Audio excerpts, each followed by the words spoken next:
తెలంగాణ రాజ్యాధికార party slogan, దాని agenda అన్నీ చూసుంటారు. ఏమనిపించింది మీకు? అంటే పార్టీలంతా బీసీల చుట్టే రావాల్సి వస్తుంది, రాజకీయం బీసీల చుట్టే తిరుగుతున్నప్పుడు బీసీల చుట్టూ రాజకీయం తిరగడం ఎందుకు, బీసీల రాజ్యాధికారంలో ఉండాలి అనేది ఆయన లైన్గా తీసుకున్నాడు. ఎట్లా వర్కౌట్ అవుతుంది అంటే రండమ్మా, ఇక్కడ నేను ఇందాకనే అన్న స్పేస్ లేదు, క్రియేట్ చేసుకోవాలి అని. ఇప్పుడు బీసీల స్పేస్లో బీజేపీ ఉంది ఆల్రెడీ. బీజేపీ ఏమంటుంది, నేను బీసీ ముఖ్యమంత్రి ఇస్తా అంటుంది. కానీ అక్కడ ఒక అనుమానం క్రియేట్ చేసింది. బీసీ ముఖ్యమంత్రి ఇస్తాననగా 2 సార్లు బీసీ అధ్యక్షుడిని దించి కిషన్ రెడ్డిని పెట్టారు, మళ్ళీ కిషన్ రెడ్డి దించి రామచంద్రరావుని పెట్టారు. అరే వీళ్ళు బీసీ ముఖ్యమంత్రి ఎట్లా ఇస్తారు, అధ్యక్షుడిని ఇస్తలేరు అనేది ఒక సంశయం ఉంది. ఇది ఆయనకు ఒక ప్లస్ పాయింట్ అవుతుంది ఉపయోగించుకుంటే. తెలంగాణ విషయానికి వచ్చినప్పుడు ఇవాళ ఒక అతను, నిన్న మీటింగ్ పోయిన అతను నాకు ఫోన్ చేశాడు. అయితే సార్ బీఆర్ఎస్ తెలంగాణ పదాన్ని తీసేసింది కదా సార్, కాబట్టి ఇప్పుడు తెలంగాణ రాజ్యాధికార పార్టీ అని పెట్టుకున్నాడు, కాబట్టి ఈ తెలంగాణ అనేది ఆ సెంటిమెంట్ అంతా మన మళ్ళీ నాకు తోడైతే సార్ అని చెప్పిండు. అంటే కేవలం పేరు పెట్టుకున్నంత మాత్రాన్ని, ఉదాహరణకు ఇప్పుడు సరిత ఉన్నది, ప్రజ్ఞ అని పెట్టుకుంటావు, మీ అమ్మ నిన్ను బిడ్డగా చూడదా? అంటే తెలంగాణ ప్రజల్లో ఎస్టాబ్లిష్ అయింది టీఆర్ఎస్. భారత అని పేరు మార్చుకున్నంత మాత్రాన దీని స్వభావం పోతుంది, ఈ పార్టీ స్వభావం. ఒకవేళ తెలంగాణ ప్రజల ఆకాంక్షలకు, హక్కులకు ఏమాత్రం గౌరవం ఇవ్వకుండా, పట్టించుకోకుండా ఎంతసేపు మోడీని తిట్టుకుంటూనే ఉన్నట్టయితే టీఆర్ఎస్, నిజమే జనం అనుకున్నట్టు సెంటిమెంట్ను కూడా వదిలేశారు అని. కానీ పేరు మార్చుకున్నంత మాత్రాన సెంటిమెంట్ను వదిలేయలేదని చెప్పడానికి మీరు ఏ రోజైనా బీఆర్ఎస్ నేతల యొక్క ప్రసంగాలు వినండి, ఖచ్చితంగా తెలంగాణ ఏమంటుంది దాన్ని, ఒక అస్తిత్వం, దానికి సంబంధించిన అంశాలే ఉంటాయి. అది కాళేశ్వరం గురించి మాట్లాడినా, అది రేవంత్ రెడ్డిని క్రిటిసైజ్ చేసినా, అలా ఖచ్చితంగా తెలంగాణ కోణం ఉంటుందా ఉండదా? ఉన్నప్పుడు స్పేస్ ఎక్కడన్నది?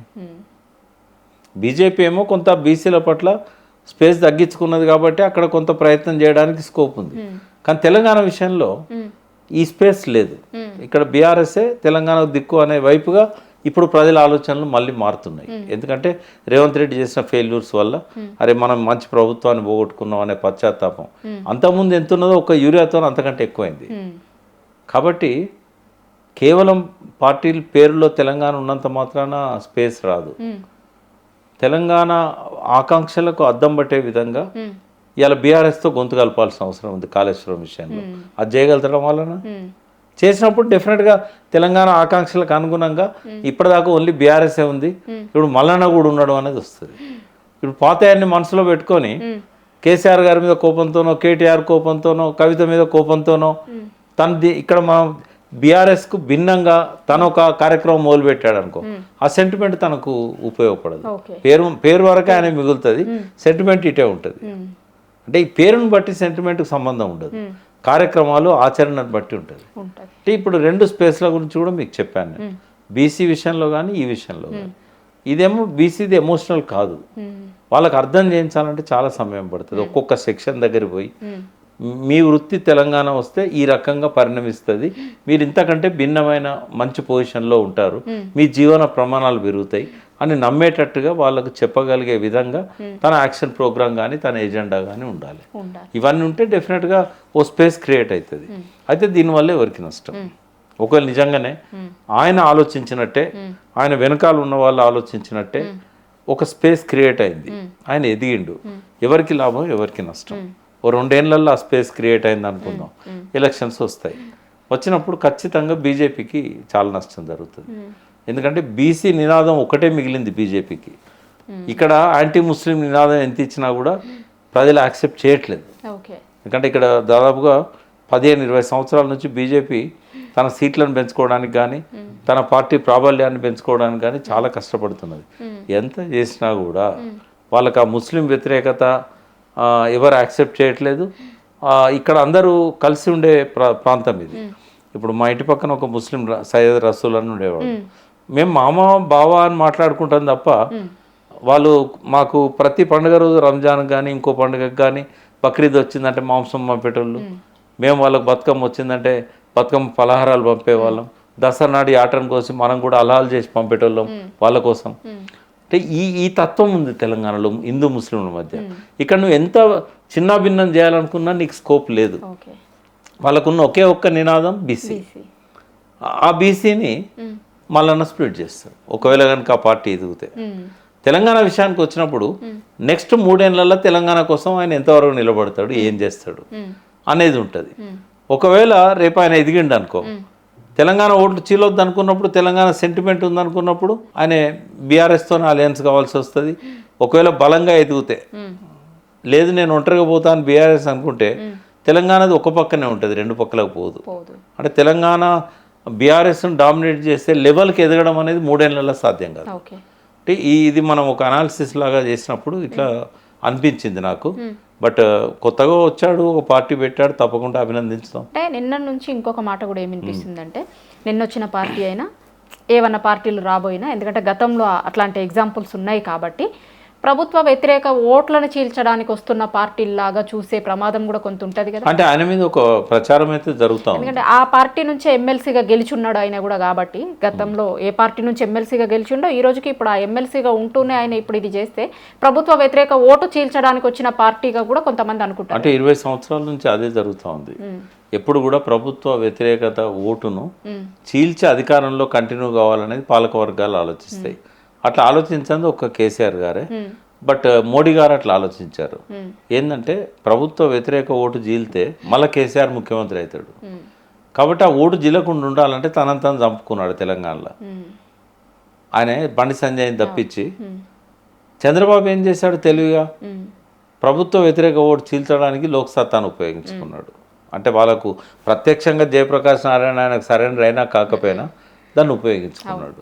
రాజశేఖర రెడ్డి ఏం చేశాడు, దేవేందర్ గౌడ్, చిరంజీవి వాళ్ళని ఎంకరేజ్ చేశాడు పరోక్షంగా.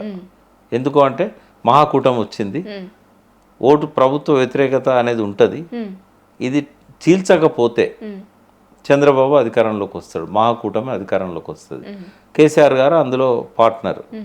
కాబట్టి మళ్ళీ తెలంగాణ వాదానికి బలం చేకూరుతుంది. కాంగ్రెస్ ఓడిపోతే తెలంగాణ ఇచ్చే పరిస్థితి ఉంటుంది. కాబట్టి చిరంజీవిని, దేవేందర్ గౌడ్ను అని పరోక్షంగా ప్రోత్సహించాడు. ఆ రోజు 116 స్థానాలలో పిఆర్పి అంటే నవ తెలంగాణ అలా మెర్జ్ అయింది అప్పటికే. పిఆర్పి అనేది 116 స్థానాలలో గెలుపు ఓటములను నిర్ణయించింది. వాళ్ళకు వచ్చిన ఓట్ పర్సంటేజ్ 156 సీట్లతోని కాంగ్రెస్ అధికారంలోకి వచ్చింది. అంటే అవసరానికంటే ఇంకెక్కువ సీట్లు వచ్చాయి. అంటే ఈ కుట్రలో భాగమైన ఒక వ్యక్తి రిజల్ట్ వస్తూ ఉంటే అనాలిసిస్ అప్పుడు నాతో చెప్పాడు, ఇంత చీలుస్తుంది అనుకోలేదు మేము, చీలుస్తుందని అనుకున్నాము. ఒక స్టేజ్లో అయితే నిజంగానే చిరంజీవి ముఖ్యమంత్రి అవుతాడేమో అనవసరంగా ఎంకరేజ్ చేస్తామని అనుకున్నాము. కానీ 156 స్థానాల అసలు వాళ్ళకు కొన్ని సీట్లు వస్తే అలయన్స్లో గవర్నమెంట్ ఫామ్ చేయాలన్న ఆలోచనలో రాజశేఖర రెడ్డి గారు ఉండే. ఒక కాంగ్రెస్కు సపోర్ట్ చేసిన ఒక వ్యక్తి నాతో చెప్పిన మాట అనాలిసిస్లో. అంటే వాళ్ళు ఏమనుకున్నారంటే రాజశేఖర రెడ్డికి వచ్చిన ప్రతికూలత అంటే 18 నెలల్లో జలయజ్ఞం ప్రాజెక్టులను ఇన్ని కంప్లీట్ చేస్తాం 1.5 yearలో, 3 yearsలో ఇన్ని కంప్లీట్ చేస్తాం, 5 yearsలో మొత్తం కంప్లీట్ చేస్తాం అని చెప్పాడు. ఏది కాలేదు. రకరకాల నక్సలైట్లతో చర్చలు అని చెప్పి ఎన్కౌంటర్ స్టార్ట్ చేశాడు. టీఆర్ఎస్ను పొత్తుగా 6 మంత్రి పదవులు ఇచ్చి లాస్ట్కు వాళ్ళకు పొమ్మన లేక పొగబెట్టి బయటకు వచ్చేటట్టు చేశాడు. తెలంగాణ ప్రయోజనాలకు విరుద్ధంగా పులిచింతల పోలవరం లాంటివి మొదలుపెట్టాడు. ఇవన్నీ వ్యతిరేకతల మధ్యలో తెలంగాణలో సీట్లు రావాలంటే ఏం చేయాలి? అందుకని తెలంగాణ కోసం పార్టీ పెట్టిన దేవేందర్ గౌడ్ను, సామాజిక తెలంగాణ అన్న చిరంజీవిని దీనికోసం ఉపయోగించుకున్నాడు. అంటే ఇది చరిత్ర. ఇప్పుడు ఏంటంటే రేపు ఎన్నికలలో ఒకవేళ నిజంగానే ప్రజలు అనుమానిస్తున్నట్టుగా, నేనైతే అనుకోవట్లేదు, ప్రజలు అనుమానిస్తున్నట్టుగా ఒకవేళ మల్లన్నే ఇంకొకరు వదిలిన బాణం అని అనుకుంటే అది మనకి ఇప్పుడు ఏ రకంగా కూడా తెలిసే అవకాశం లేదు. ఎలక్షన్ల ముందే తెలుస్తుంది ఎవరు ఓట్లు చీల్చడానికి నన్ను పెట్టారు అని. ఇప్పుడైతే వాళ్ళ మధ్య అటువంటి సంబంధాలు కనబడట్లేదు. ఎదిగిన తర్వాత ఉపయోగించుకుంటారా, అట్లా ఉపయోగించుకోవడానికి ఈయన అనుమతిస్తాడా? ఎందుకంటే మొదటిసారి ఒక ప్రయోగం బీసీలది. అంటే గతంలో దేవేందర్ గౌడ్ చేసిన బీసీ కోణం నుంచి రాలే, తెలంగాణ కోణం నుంచి వచ్చాడు. బీసీల కోసం అయితే కొంతమంది పెట్టారు, నిన్న వచ్చిన నారగోన్ గారు అక్కడే ఉన్నారు. కొంతమంది అట్లాంటి వాళ్ళు పార్టీ ఈయన పెట్టాడు, కొండ లక్ష్మణ్ బాపూజీ. బట్ ఆయన వృద్ధాప్యంలో పెట్టాడు ఆ పార్టీ, అవి నిలబడలేకపోయినాయి. బట్ మల్లన్న చేసేది ఒక ప్రయత్నం. బీసీలలో నిజంగానే ఆకాంక్షలకు ఆయన ఊపిరి పోసి ఆయన ఎదిగినాక నిజంగానే ఏదైనా పార్టీకి తాకట్టు పెడతాడా, ఇప్పుడు ఆరోపణలు చేసేదానికంటే అప్పుడు ఆయన స్వభావాన్ని బట్టి ప్రజల లోపల నిజంగానే ఇతను రేవంత్ రెడ్డి వదిలిన బాణమా, బీజేపీ వదిలిన బాణమా అనేది అనుకోవచ్చు. ఇప్పుడైతే నా వరకు నేనైతే చిత్తశుద్ధితో వచ్చిండని అనుకుంటున్నాను. ఎంతవరకు సక్సెస్ అవుతాడు అనేది కాలం నిర్ణయించాలి. Thank you sir.